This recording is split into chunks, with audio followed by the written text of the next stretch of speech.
Hi, hello, let's talk TNR. 2 weeks ago, or maybe 3 weeks ago, I lost track of time, but I resumed my neighborhood TNR and I was able to trap 4 cats. And while I'm very happy with the results, I still have so many cats that I need to trap. And here's the thing, so I already TNR'd all the friendly cats of my neighborhood, and the ones that are left are not friendly, borderline feral, and I don't know how to trap them because I'm very new to TNR. I'm the only one trapping these cats, and like I mentioned before, I don't like using drop traps, so I feel like I hit the brick wall. So I already began raising funds for Maisie's TNR on my Patreon, and as you guys know, she has like this stuffed nose. I don't know what it is. Somebody said it might be asthma. I'm not sure, but I would like to get it checked, but unfortunately, she is not an easy cat to trap. I already tried and she just refuses to go inside the carrier, and all the other cats that I need to trap are also not very friendly. And here are the cats that I had on my list for TNR. First, like I mentioned before, Maisie. And then we have Roxy, and I think it might be somewhat urgent because I think she's already sexually active and I don't want her to get pregnant. And then I have Sadie, Angel, and Cherry, and these are Pumpkin Pie's old ladies. So last week, Sadie let me pet her for the first time, so maybe I'll be able to trap her.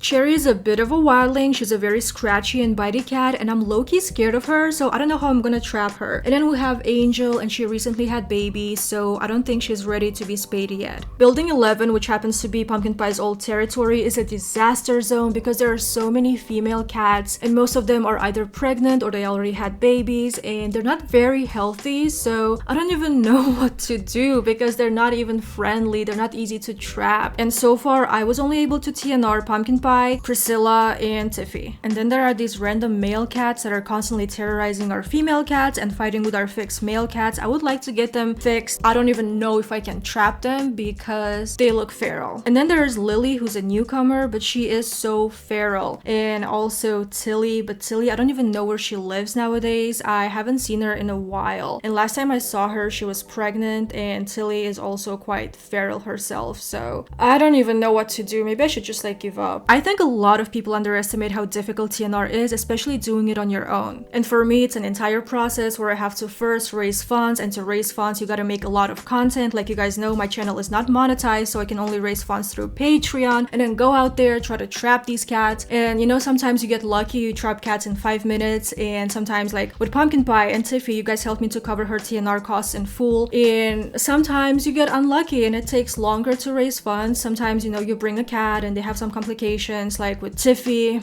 and BB, who unfortunately like passed away. So it's not like just a smooth ride. Like there are a lot of bumps in the road, and yeah, it isn't easy, but it's definitely worth it, and it's the only way you can make a difference in these cats' lives. But yeah, I wish like people had more empathy toward all the work that goes into it.